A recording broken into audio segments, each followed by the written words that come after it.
Okay, it's 12 noon, so we'll get started. Good afternoon, everyone. Welcome to Medical Grand Rounds. Before we begin, I'd like to make a brief land acknowledgement. McGill University is on land which has long served as a site of meeting and exchange amongst Indigenous peoples. We acknowledge and thank the diverse Indigenous peoples whose presence marks this territory on which peoples of the world now gather. We invite you to please enter your questions in the chat at the end of the presentation, and please answer a brief survey that will be sent to you immediately after the presentation. It will let us know that you are present here today. Finally, our speakers today are courtesy of the Division of GIM, General Internal Medicine, and I would like to invite the Chief of GIM, Chief and Chair of GIM, Dr. Kaberi Dasgupta, to introduce our speakers today. Thank you.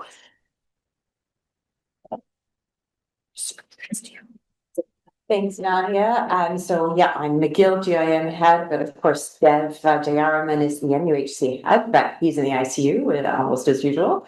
So I'm going to present, and it's a huge pleasure, and I think that land acknowledgement of unceded territories is particularly relevant given the topic today. So we're going to have a wonderful presentation by Patrick Willemot, Aly Kanji, and Katerina Staltari. Patrick has been a general internist in our division for many years, and he now also works at the Kateri Memorial Hospital Centre in Kahnawake. He's McGill trained from medical school to residency to fellowship, and he has training in echocardiography and the McGill Teaching Scholars Program. And for many years, from 2006 to 2021, provide consultations in Ungava, in Kuujjuaq, and from 2013 to 2021 at Chisasibi Hospital in Eeyou Istchee. And since 2023, he's médecin conseil for the Région de Santé et Services Sociaux de Nunavik. He has received the McGill Department of Medicine W.H. Philip Hill Award as an outstanding clinician teacher, and the Outreach Award in 2015 from the Department of Medicine for his work with Indigenous communities. Dr. Kanji is a general internist in GIM, and he works in Eeyou Istchee, travels there regularly with the Cree Board of Health and Social Services. He's also McGill trained at medical school, residency, and fellowship levels. He holds a master's in experimental medicine, and very interestingly, with a concentration in biomedical ethics, which I think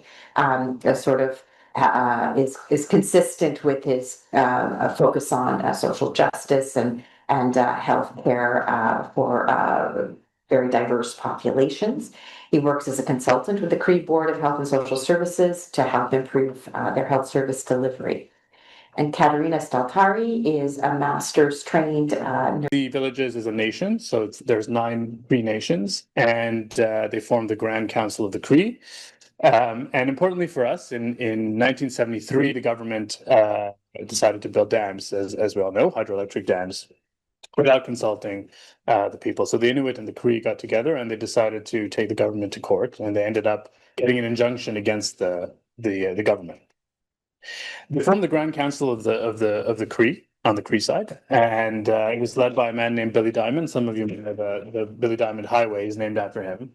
And it's quite an achievement. And in his mid-20s, he was able to sign in 1975 the James Bay Northern Quebec Agreement, which was a sort of landmark agreement. It was the first modern agreement between the federal government or between a government and an Indigenous population. So it was a huge achievement for both the Cree and the Inuit, and kind of remarkable that he did that in his mid-20s.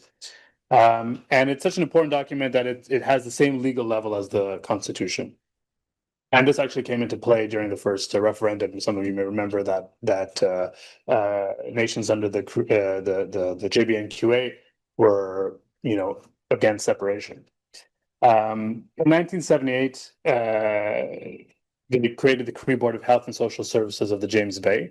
And the importance of that is that they solidified their self-determination in healthcare, which was important given the colonial history of healthcare with the Cree. And that's the organization that all of us actually deal with today when we interact and try to organize care for Cree patients. From the Nunavik side, just to note, nomenclature-wise, it is not a First Nation. The Inuit are, when we talk about Canadian Indigenous peoples, we talk about First Nations, Métis, and Inuit.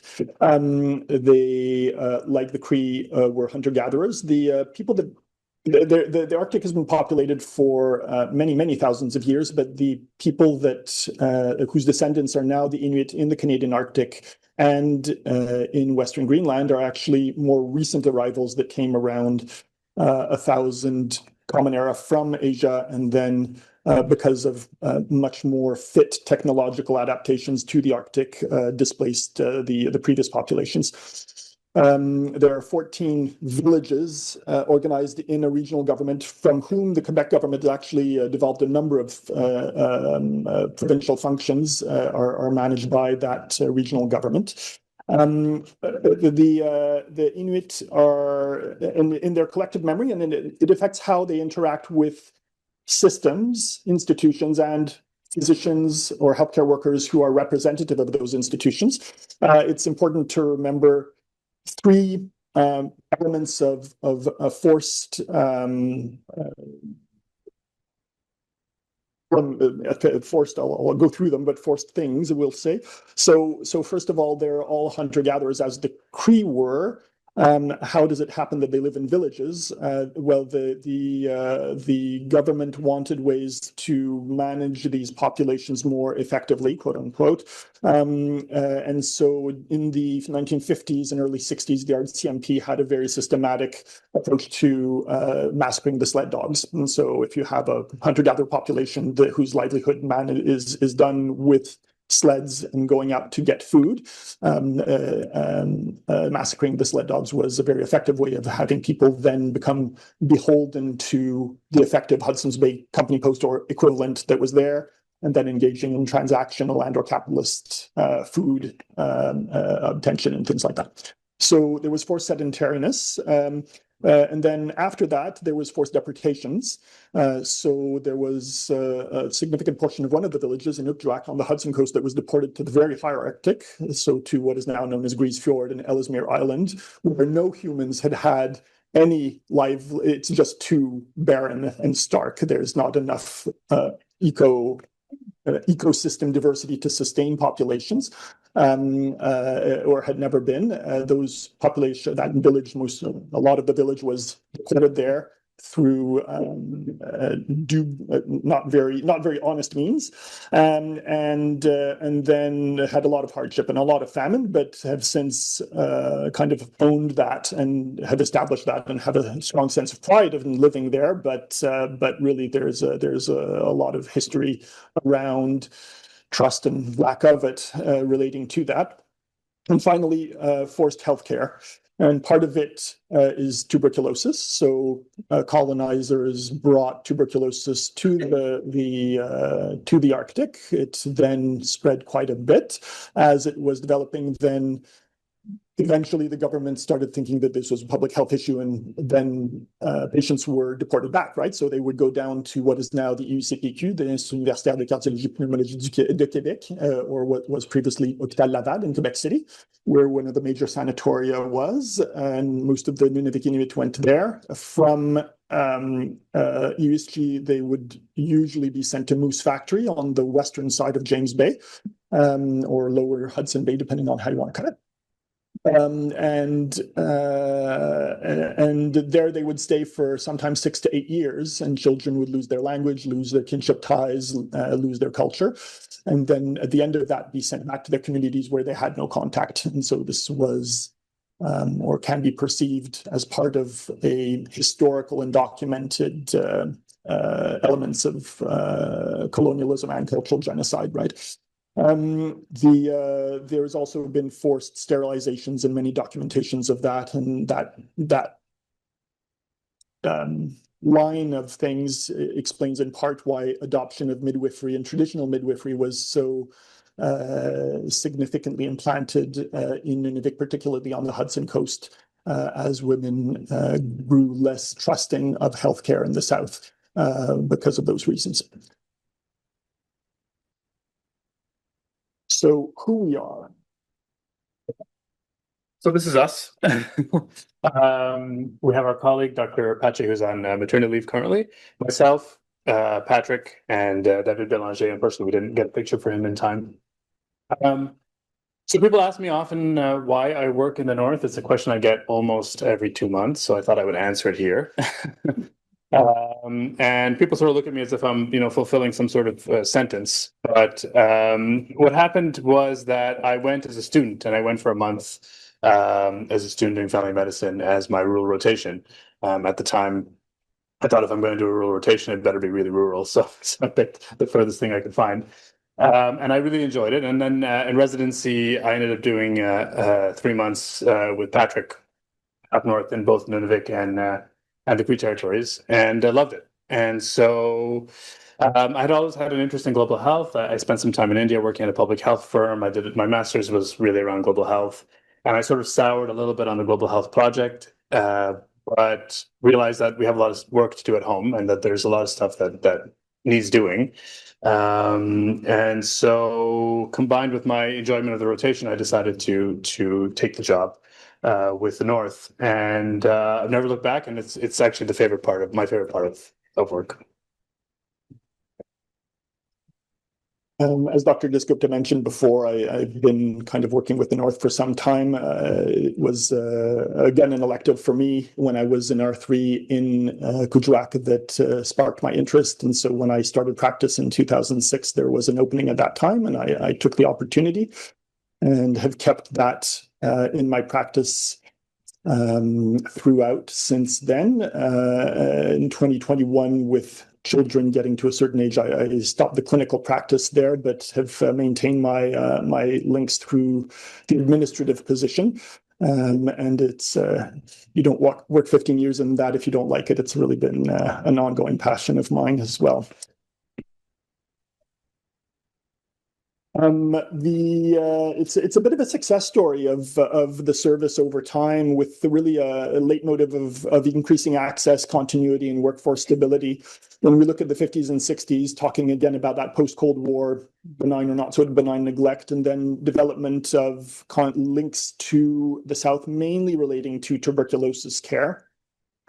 And then in the 80s, some ad hoc visits, including members of the department from emeritus cardiologists and Dr. Green from general internal medicine, who would go on little milk runs across the communities and provide consultative care. There then was more coordinated and regular presence from people that had trained in internal medicine, but often from a primary care internal kind of focus, and then lived on territory in the 90s. And then when I started in the mid-2000s, and also another member of the department who's no longer, that's moved on to other places now, Barbara Young, in the mid-2000s, that started, and then the Cree territories that Eeyou Istchee got folded in as well in the early 2010s.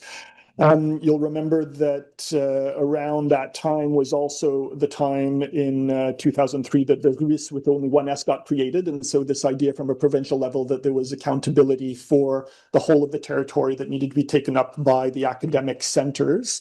And then in the 2010s, in the late 2010s, the RUISs were kind of folded into the 3 S's, as it were, the RUIS with 3 S's, but also development of the postes en réseau obligatoire, which are PEMs, dedicated PEMs in the North that are affiliated with the corridor of service. So Aly, for instance, has his position as PEM is officially in Eeyou Istchee, but then with a kind of organized and explicit membre associé at the MUHC that creates and maintains that corridor of service. And that's true of all of those positions. So really this kind of timeline of trying to increase the access of patients to healthcare in their community and letting them be sicker at home, because really that's it. It's letting them be at home as long as possible until there's a horizon at which they have to decide, do I not get optimal care or do I go but have to leave? Continuity, where they don't have to see the different person all the time. They can see similar faces and have a therapeutic alliance that develops over time, and then workforce stability, which it's not gentlemen's agreements with one person who kind of goes, but having a position that outlives the person who occupies it. what do we do and why do we do it? So when we're in the North, GIM provides obviously on-site consultations and follow-ups, procedures which depend a bit on the person occupying the position and the technical platform available and or in good repair on the site. So stress testing, echocardiography, allergy skin testing, all of those things are things that have been done at different times, sleep oximetry. But they kind of vary depending on the skill set of the people that are on in the positions. Telehealth is a big part of it, trying to avoid the unnecessary follow-up in the South for things that have or a lab follow-up or not or don't require a physical exam. And e-consultations are what's known as the conseil numérique, so the official consultation system by online platform that family physicians, nurse practitioners, and midwives can enter in their questions, and we can answer not in real time, but within a short amount of time. And there's also a fair bit of request triage and redirection, whether that's consults or follow-ups, and coming from both ways. So, the patient who's been hospitalized at the MUHC with a multilobar pneumonia had a short stay in the ICU, then went to the ward and then got discharged. Sometimes just by inertia of how things are done, will be given a follow-up in the GIM clinic a week or two later. Is that really necessary? Absolutely not. They can have a chest x-ray and see a family physician in the North. So there's some of these requests that we redirect out, not trying to harm anybody's ego, but really trying to get the right patient to the right place at the right time with the right provider. Why do we do it? We want to favor access to care on territory. We believe that we firmly believe that minimizing displacement and ongoing displacement is good, and the people themselves of those nations and groups agree with that. We believe that reduces the burden for them, for their families, for their communities. If you're from a small village of 250 people and you're the school bus driver and you need to go down for an appointment that will effectively take 4 days by transport and things like that, that's a big impact on the community, for instance. Or the water truck, because there's no plumbing, right? So the water truck driver disappears for a few days. It's a problem. Cultural safety, the fact that that's an endpoint, right? The care that we're providing, we're hoping feels safe to them when they go seek it and receive it and participate in it. Continuity of care we've talked about before, and then community engagement, having the same people there over a period of time really does help to, over time, being able to be more and more involved with the communities. We will never be, well, never say never, but it's unlikely that we'll ever be members of those communities per se, but being effective and productive allies is part of our mandate as well. So these are some of our practice locations. So we visit, there's 4 small hospitals. They're visited every 2 months. And then in the smaller villages, some of us will go once or twice a year. So with villages like Wiminji or Waskaganish, for example, I go once or twice a year to cover patients who have a lot of trouble traveling to Chisasibi even. The pictures on the right is the Mississini Clinic. This is actually a commercial center, but it's close to the hospital, so close enough. And on the left are 2 sites in Nunavik. And as you can imagine, there are many challenges to practicing in the North. The most obvious one, obviously, is resources. There's limited on-site imaging, so we can do X-rays, but usually can't do anything more advanced than that. Sometimes we can do 2D ultrasounds.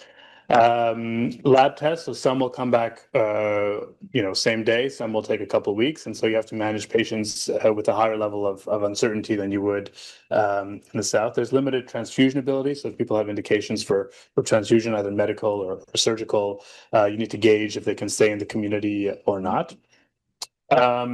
Limited contact with other consultants. Of course, some of you probably have received calls from us over the years, but it's not the same, obviously, as working in a coronary care center. And probably one of the most interesting ones is limited transitory housing. So housing is very limited in these communities, even for the community itself. And so communities can't accommodate large amounts of specialists or nurses. And even for the patients themselves, there's overcrowding, and it's a point of tension actually between the communities and healthcare providers, the lack of housing and the use of housing and its distribution. And then, of course, there's challenges that are not resource focused. So things like historical and environmental challenges. Patrick mentioned some of them. There's clear mistrust of the healthcare system. All of us have sort of experienced this, I think. There's a historical precedent for that, and there's many great books detailing that. Ongoing systemic issues that have made it in the news over the last 5 years. I'm sure everybody is aware, and has led to a lot of self-reflection. And again, there's also many lived experiences that you'll hear from patients who request not to be transferred to certain centers because of either misunderstandings or acts of racism that have occurred. And so it all of that affects a patient's desire to come into contact with the healthcare system, and is, I would say, in the back of their mind, I think, probably at every contact. There's actually environmental challenges as well, as Patrick mentioned, logistical challenges with weather, flights, and as many of you know, very frustratingly, an inability to contact patients. And so through CPS, we're lucky enough that we contact them through probably means that are less traditional than we would in the South, but it's very difficult to reach people.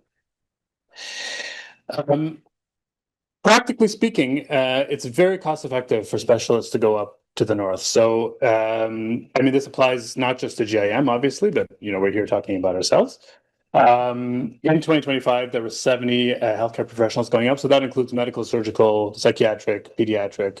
So there's quite an offering that exists in the north, and nursing services over the last 10 years that I've been there, and probably longer since Patrick, have really improved. So it really is a success story, the amount of improvement there has been in logistical management.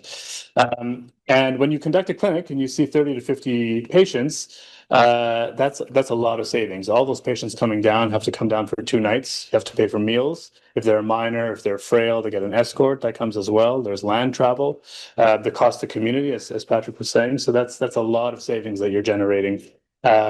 We've calculated it at about it costs $2,500 for one appointment in Montreal. That's for one person, so not including escorts, not including visitors.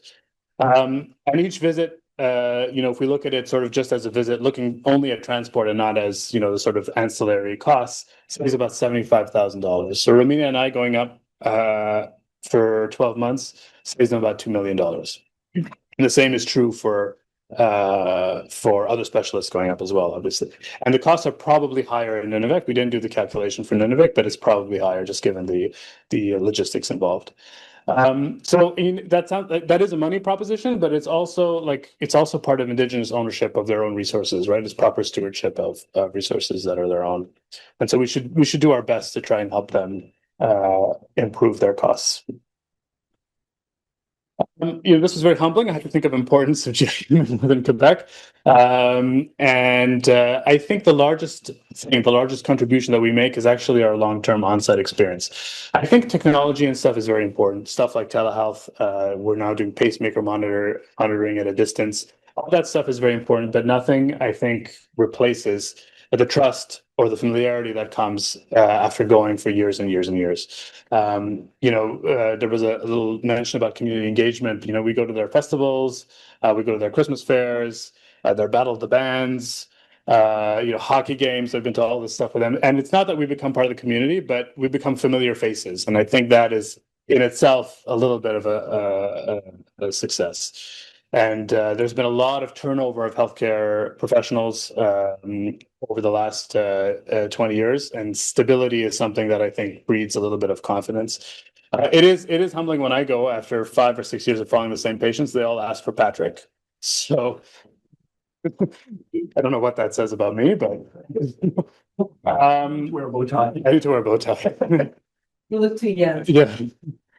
But also with experience and with engagement with the community, you also develop a little bit of an understanding or beginning of an understanding of what health means and what the culture sees as being well. I'll speak a little bit about that later. And then finally, that we also exist as a personal link between the care teams there and the care teams here. So as anyone who's tried to transfer a patient to the MUHC from the outside knows, that it's very Byzantine to try to get a patient in. You get stuck in the sort of maze of phone calls. And we kind of act as a bit of a navigator for the family physicians who rely on us actually for a lot of, sort of services for patients up north who, documentation that can't be reached, specialists that can't be reached, appointments they're not sure if they're going to have or not. We end up being the face of the institution a little bit. I just want to take a little aside to talk about this concept of being alive well. So for the Cree, I think I'm going to use this, but I think it applies sort of generally speaking. Miumatsin is the word that we have used to define what health is for the Cree. Cree language doesn't have a word the same way that we have for health. The biomedical model for health doesn't exist in the Cree worldview. And so an anthropologist from York, I believe it was York, went and studied what does health mean for the Cree. The name of the book is actually called Being Alive Well, if anybody's interested. And they sort of collected everybody's thoughts on what it meant to be healthy and came up with, probably this word is the thing that most aligns with what we would also determine as health. And it loosely translates to being alive well. And it's a very kind of active thing. So in a Cree worldview, health is not a state, it's a way of being. And that means participating in the community, participating in traditional activities, being able to participate in the land. It's a large concept. I don't want to go into too much of it here, but I just wanted to bring it up as a way of saying that when we're talking about health, we have to try and make sure we're talking about something that's, the same thing between both parties. And one of the questions that I use is, are you going to the bush? And especially for more traditional people, if they're not going to the bush, there might be a problem. Why aren't they going? Why do they feel or not well enough to be able to go to the bush? And I try to address that. And so I try to ask more around their activity rather than symptomatology, because if they're doing things, if their disease is stopping them from doing things, that's when they feel unhealthy. And it's why a lot of people will tell you, like a lot of my patients will tell me, that taking pills makes them feel sick because it makes them feel like they're tied to a pill box. They can't do this, they can't do that. And so it's one of the things that's come up over and over again over my years. And so reframing that as reframing your care or integrating these, a different worldview into your management plans may help a little bit. And for anybody who's looking for more practical, more sort of concrete views of how people see their disease, I would recommend the book Sweet Bloods. It's a book, it's Cree storytellers actually talking about their experience specifically with diabetes. And a lot of those patients are my patients, and a lot of those patients are your patients. They actually come down to the MUHC. So it actually gives you a real view into how your own patients feel about their disease and how they engage with it. And you'd be surprised to learn how much of managing a disease actually comes from history and past. And like Patrick was saying, a lot of these people have long relationships in their community, but these relationships are not just long for them; they're generational relationships that these families have had over centuries. And so a lot of that plays out in the politics of the place, and it is brought out in that book, Sweet Bloods. So I would recommend it to anybody who sees or is interested in seeing Cree patients. And finally, I think one of the advantages we bring is that we build bridges a little bit with MUHC. We offer a bit of a unique perspective. I mentioned that we're a point of contact for care, but we also teach learners. I try to integrate care pathways for Cree. So when I'm doing a teaching session, I may take someone from the clinic to the MUHC and bring them through their care pathway and try to show a little bit about what it looks like to come from the north and to come down and be stuck at the MUHC for a month and then go back and follow-ups. And so I try to integrate that into our teaching. We do have electives, so obviously I benefited from those electives. Patrick worked very hard to set them up in Eeyou Istchee and Nunavik, and I think they're pretty well received for senior learners. So I think we do that. And then I don't want to leave out Dr. Pache, who some of you may have gone to her research presentation. I think it was last year at Livingston, which looked at Cree experiences, actually Cree and Inuit experiences at the MUHC and how they felt about being in the hospital. It was a beautiful project and has led to a quality improvement initiative that Ms. Staltari is involved in. which looks at making the MUHC a more culturally safe place. And for anybody who thinks about doing research in the North, as you may know, there are the OCAP principles that govern First Nations data, which is not exclusive to research, but has to be considered. And with the Cree as well, there's the MUHC principles, and they have their own views on data and how research should be done in a collaborative nature with them. So I think this project is a success story, and I'm just going to introduce, or I'm going to let Ms. Staltari tell you about it.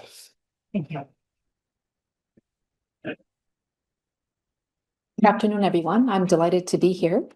I'd like to start off by thanking Drs. Kanji, Willemot, and Pache for the opportunity to share a brief overview of the MEPA project. This was a quality improvement project with our Indigenous patients. It was funded by a grant to kick off culturally safe initiatives provincially. I would also like to take this opportunity to express my gratitude to my colleagues at the patient engagement team. They were the ones who initially identified the blind spot that we had relative to the lived patient experience, and to Marie Hurdle for her visionary leadership in creating a new service for supporting culturally safe partnerships in care. I would also, of course, like to extend a heartfelt gratitude to all our Indigenous patients who have so bravely and generously shared their experience with us in this quality improvement project and who continue to do so today. So what is the MEPA journey? The Indigenous Patient Experience Project was focused on engaging dialogue and actions towards cultural safety at the MUHC. Inspired by a people-centered care framework, it is a narrative-driven, dynamic, and mutually engaging process in relationship building with patients and the healthcares. This quality improvement project acknowledges the historical context, the unique needs, and strives to understand the patient lived experience as well as the healthcare team's experience. Essentially, it's all about the relationship.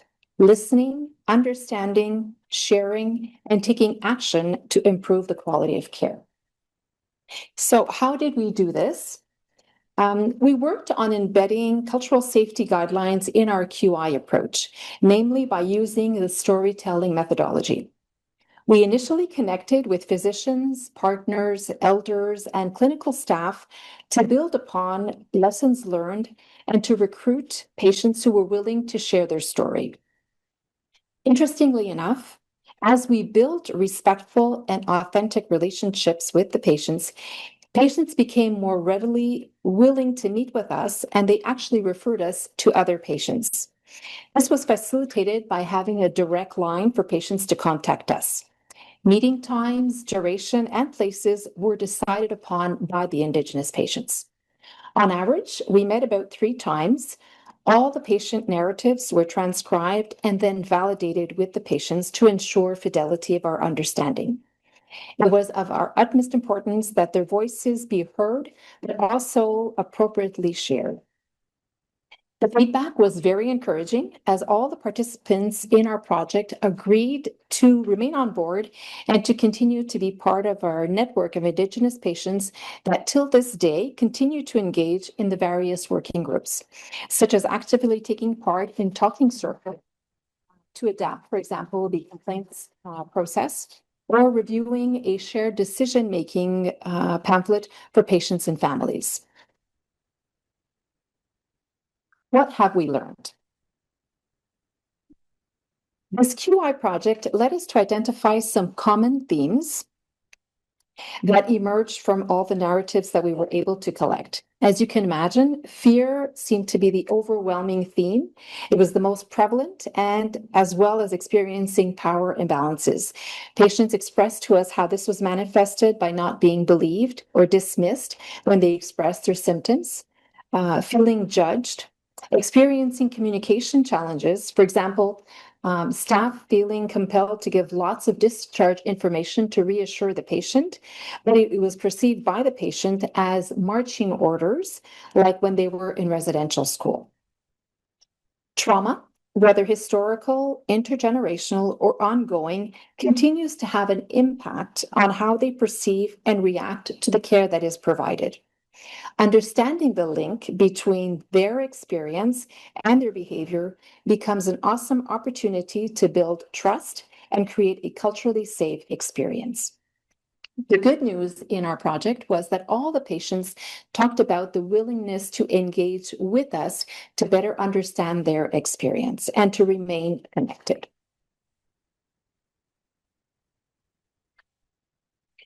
In addition to listening to the Indigenous patients, we also offered the opportunity to our staff to complete an anonymous questionnaire on their lived experience in caring for Indigenous patients. This became a very promising endeavor towards meaningful dialogue. We used both patient and staff narratives, and through communication and workshops, we were able to identify how to improve care so that patients would feel safer. Here on the screen is an example of aligning staff and patient experience. Through active listening, we learned from this bridge building project about the importance of gaining insights from patients as well as from staff. You can see from these two quotes how it's valuable to understand the dynamics of that relationship and their impact on care. For example, on the one hand, staff expresses frustration with the therapeutic alliance with patients who seem to flee the moment they can flee the unit. While on the other hand, patients express how the hospital is such a scary place where so many things can go wrong. This became an opportunity to listen, understand, and identify how we can improve this experience. At the end of this project, last November, we held our very first exhibit entitled Voices of the Heart. It was catered and prepared by the Indigenous patients, and it was the first time that Indigenous patients and staff came together and celebrated this significant collaboration. It was a way to honor their voices, their experiences, and seek opportunities to continue the dialogue and to improve the quality of their experience.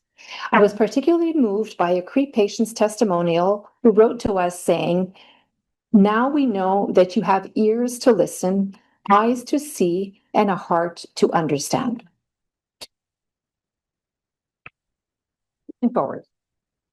Patient Engagement Office continues to collect patient stories and offers clinical teams support, especially when experiencing complex situations.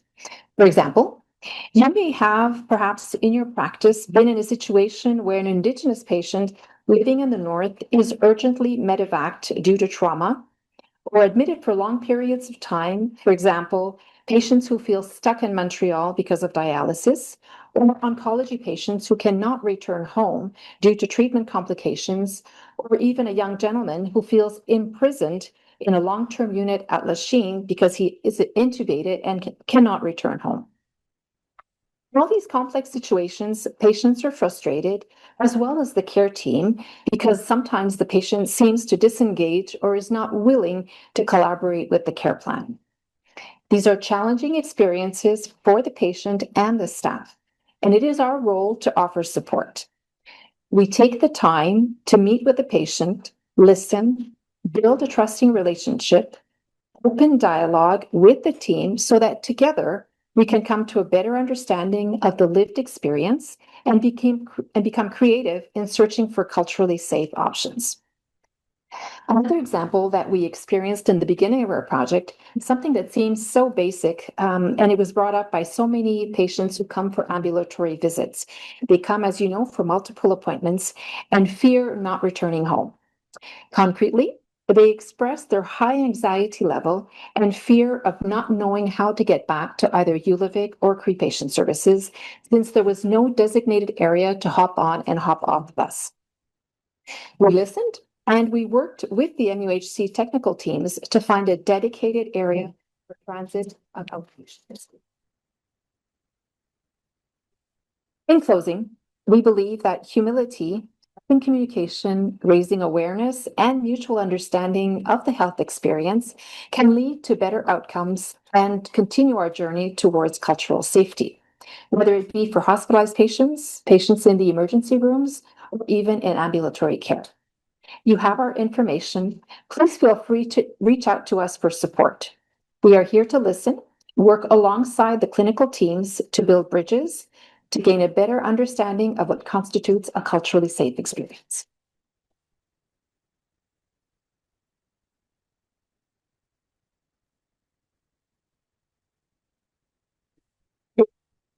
I think, just to close, I think there's probably a lot of opportunity that we have to improve our care to the north. And one of them is publishing our service over here. So if you have patients that you think could be seen in the north by a GIM person, then feel free to reach out to any one of us and we can always arrange it. If you can minimize your visits, if they can't be fully given over to a GIM person, we can see them between your visits and help reduce transport coming down. We do, I think, need to improve our communication between both Eeyou Istchee and Nunavik and the MUHC. And I'm not sure how that looks like, but I think that's a big project that we need to be working on. Many hospitals have a CPS office in them. I think it's probably time that the MUHC, as the corridor of service for these communities, has an office dedicated to this. Better use of remote healthcare resources. We now have pacemakers that can be checked remotely. Better use of televisits, being able to organize them in subspecialty clinics in a way that makes sense to help patients get their care over televisit instead of in person. You know, imagine people come for 2 days and they get a 5-minute appointment and then fly back up. It's a lot. We're incorporating physician assistants, which may help with follow-up, so we'll be able to see a higher volume of patients. That's on the USG side. There's work ongoing now, I think, with Mary Hurdle about creating an Indigenous space at the MUHC, so a space for patients which they can feel secure and have their sort of own place to be at the MUHC. So I think, and there's probably much more that can be done, but I think it's something that we should reflect on as an institution, because there's a lot of low-hanging fruit, I think, that could be plucked. But that's to close our presentation. Thanks for listening to us and for having us. And we posted some resources if people are interested. These are I highly recommend any one of these books. And the last one I think is a translation tool for Inuktitut to English. They're by no means exhaustive. There's another ones including Fighting for a Hand to Hold and other books that are very thought-provoking. Thank you.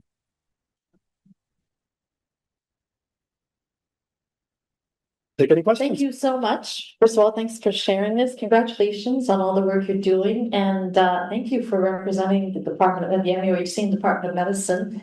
This is a very important initiative. I know that you've been at this for a very long time, so it's great that you brought in support. It's great support and the quality initiative. So thank you so much for sharing this with us. Are there any questions? I'll start in the room. There's quite a few people in the room. Are there any questions in the room? Mark Roger, go ahead and start. Just to echo the comments, thanks so much for all the important work you guys are doing, and I'm very proud to have you guys in our department doing this type of work. Just to get a sense of what the first line looks like in these communities. Are there nurse practitioners, advanced practice nurses, family physicians? Like who are the permanent links that you guys interact with? So I think we'll probably be able to have complementary things, but it's a mixed group. It's a mixed group of people that include family physicians. Each of the health regions, and in fact, most of the villages have dedicated family physicians that are there 365. The smaller visits may have visits 1 week or 2 weeks a month. They will always have nurses there. Most of the nurses are infirmière à rôle élargi, which is a bit of a particular category of nurses, really for the northern Quebec. Essentially an advanced practice nurse, but not a nurse practitioner per se. There are nurse practitioners increasingly over time that sometimes have clinical roles, but sometimes have administrative roles. But in certain niche areas, like with care of renal patients and things like that, there's a role there. And then midwives for a lot of the care that in our role as GIM we interface with for obstetrical medicine care. And then physician assistants that are being developed. Quebec has been the last standout for physician assistants in Canada, right? But the pilot projects with the CMQ are being deployed in Eeyou Istchee and Nunavik. And then if that works, then probably elsewhere in the province. Great. I think it's the same for for Eeyou Istchee. Yeah. Many years ago in an African village after they lost a major war. And one of the conceptual issues I kept running into was the problem, my perception of continuity and their absence of that perception.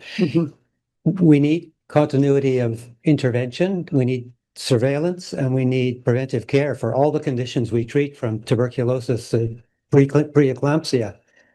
How are these people on that thing? Is it a concept that's ours and they don't get it? Or because in Africa they wanted me to cut it out or inject a magic bullet. That's what they all wanted all the time. I think there's a lot to unpack there. The conceptions of time are different and are culturally determined. And in some groups, there's the now, there's the past, and there's the future. But within those categories, there's not much granularity. What happened 6 days ago, 6 weeks ago, 6 months ago, 6 years ago may not be on a Cartesian timeline in the same way. And so continuity by the same token may be seen a bit differently. However, the continuity of care insofar as seeing a person, having an interpersonal bond or link, a meaningful connection is highly important. And the feeling of trust, the ability to be open to sharing concerns, culturally, both the Cree and the Inuit are relatively conflict averse, and saying no or imposing a different healthcare plan than the one that's proposed to them to a person in a position of authority, as a healthcare provider is, can be difficult, particularly for elders in the community. And we do see that having people with whom the person has a prior relationship and knows and has had discussions before allows them a lot of space to be able to participate actively in healthcare decision making. And that's vital. We don't all want to cut it out or magic bullet. But I would say at the institutional level on the Cree side, there's a big push for preventative medicine. I think one of the successes is the change of bullets, so that everybody used to use lead bullets. So the government has subsidized steel bullets to avoid lead poisoning, and there's very, very few people now who continue to use lead bullets. So there's an institutional push, I think, for preventative, and they see that time scale. On an individual level. I think it varies from person to person. It's an important differential for microcytic anemia, lead buckshot. Okay. Well, it's kind of the comment/question. I feel like, as you know, the healthcare industry is a big source of pollution, and Indigenous peoples are disproportionately affected by how wasteful we are. Like the MUHC is no exception. So I'm just wondering if you've seen the impact of climate change, in the last 10 years that you've been working there, on the people directly, how it affects them. Because I do think we have to kind of, as an institution, think about how it's not concrete efforts, but also things like that we have to change to, I guess, improve their quality of life and allow them to stay home and not have to come to Montreal. Yeah. Climate change has been a huge change. The caribou migration has changed completely. The snowfall has changed completely. So we didn't put pictures of the blood red skies, but the summers for the past few summers have been hallmarked by evacuations of people because of air quality and fires, Yeah. So it's definitely been a big change of their traditional lifestyle. In terms of healthcare, I don't know that I've really encountered it that much, to be honest. It's more when I think of environmental stuff, I think of the housing and more that side of things. But yeah. I think on the chat, Sasha Bernatsky had some questions, but Laura seems to have answered these. Do you want to go up, Sylvia? Question for you. You have a lot of medicine people online. Are you looking for more support, more doctors? Are you looking for more specialists to do telehealth or to come in person? Give me an idea of, is there any way the rest of us in the Department of Medicine can help you out? Go ahead. Yes, yes, and yes, and yes. So in short, yes. There's, I wouldn't call it tension, but it's a matter also of finding the right place or the right person with the right. And continuity is important. Having somebody do a telehealth clinic for a subset of patients twice a year doesn't necessarily fulfill some of the continuity things as having somebody who's polyvalent and being able to see them for multiple reasons, but multiple times over the same year and developing a relationship. So it's finding that balance there as well. But we both Eeyou Istchee and Nunavik have a large cadre of people from the department involved already from multiple different divisions. Not everybody who goes to the north or is involved in telehealth needs to hold a pro position, a pen dedicated to the north, right? And people that are well anchored and have their pens at the MUHC can definitely participate. People that are interested should just get a hold of us and we'll see about what can be done and what the needs are. And yeah, there's a certain needs assessment to see, is there a need that's there that can be fulfilled or needs to be fulfilled, and then navigating through that. And there's a lot of support institutionally from the MUHC for telehealth support, because it can't all be done through Teams, depending on the bandwidth, not the bandwidth that we used to in terms of being overwhelmed, but the actual bandwidth. Like Ungava still doesn't. It has satellite internet. There's no fiber optic cable that goes up to the Ungava Bay communities, and so bandwidth is an issue. There's a comment from Mike Libman there, who's been there several times, saying that we have to have flexibility, creativity in implementing our protocols, obviously, managing limited resources, human resources, and limited technical resources. So any comments on that? Yes, the people on the ground will definitely try to assist anything that's going to improve the care of the populations, and really will do a lot of work for that in a lot of ways. The more that we can improve care so that they can receive it in their communities, and or if they can't, to have as fluid as possible trajectory so that they're not having to spend 2 weeks for 2 appointments in Montreal, or a month for 2 appointments in Montreal, the better. Okay, we'll take a last question, Joyce. Just a question. Are there any other specialists who have your equivalent who are kind of a little bit more dedicated to the Cree and Inuit population? Yes, so pediatrics, child psychiatry, obstetrics, gynecology, nephrology, OTL, ophthalmology, for example. RESP does not have a pro. Oh no, they do have on the ESG. In Nunavik, we don't yet. FOSCON is extremely involved, but there's no pro developed in RESP yet. But yeah, well, there are many positions that are pros, and then many people that are quite involved on an MUHC pen. Does that answer? Yeah, what I'm thinking of is this typical story of a patient discharged. Nobody really pays any attention to, whether that's good or not. It's just follow-up nephrology in a month. Yeah. And what I don't know is after that, is there somebody who's on it enough to look at and go, hey, this person is from here, so let's send it to this nephrologist. I know that in internal medicine, because I triage the consults, no one pays any attention. I have to notice myself and then say, hey, Aly, can you take it? And I don't know how often that happens. It doesn't seem very systematic. So exactly, it isn't systematic right now. There's no systematic way of having one person who goes through all of them and goes through, is this relevant or not? They go to different places depending on if one is Cree or Inuit, if one is still living up north versus one is an urban dwelling person. Nunavik may or may not be involved. It gets complicated. But if somebody's been living in downtown Montreal for 15 years, Nunavik is no longer involved. They have, if I remember correctly, it's a 10-year lockout, if you will. If you've been living out of Nunavik for more than 10 years, Nunavik stops becoming involved. And so that can complicate healthcare provision and follow-up for people. And I think if you're living at the Espresso Hotel, because say you're on dialysis or something, your address is still Chisasibi, right? It is not the espresso, and it's not. So unless they've gone to admitting and changed their phone number for their cell phone, it can be difficult. And so then, they actually should see a Montreal-based person because they're living here now, but you can tell that from them. It's one of those, you have to kind of know the geography in the villages saying, this person is. And then if you can't get a hold of them or the secretariat can't find, they have to know to contact Cree Patient Services, Kuujjuaq or Nunavik. And that's complicated also because of turnaround of staff at the MUHC and health literacy of health systems literacy at the MUHC within administrative staff, right? It's not always evident.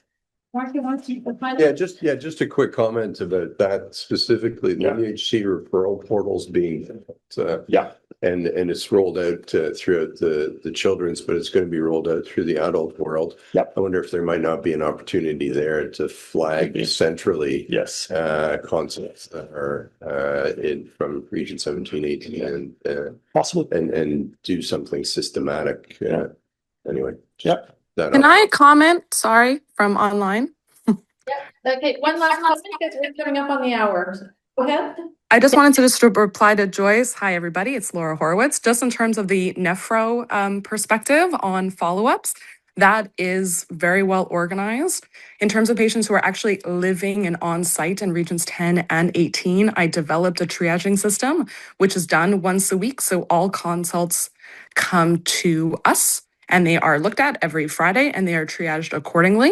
And then for the dialysis patients, thankfully, we have a wonderful team of nephrologists and a wonderful team from CPS who let us know what we need to do. And also for all of the dialysis patients, if they are ever admitted to the hospital and then they are discharged, we as a team do our own hospitalization review and make sure that any follow-ups that are due are follow-up accordingly. And sometimes we do need to rebook consultations and rebook follow-ups so at least from a nephro perspective, it is systematic. Thank you. That's great to hear. I know there's another question there. I will close off the official rounds because it's past 1 o'clock. Thank you so much to our speakers. Congratulations on the work you're doing. There's clearly more interest, so please stay a few extra minutes. Everyone else, thank you. I wish you a great afternoon.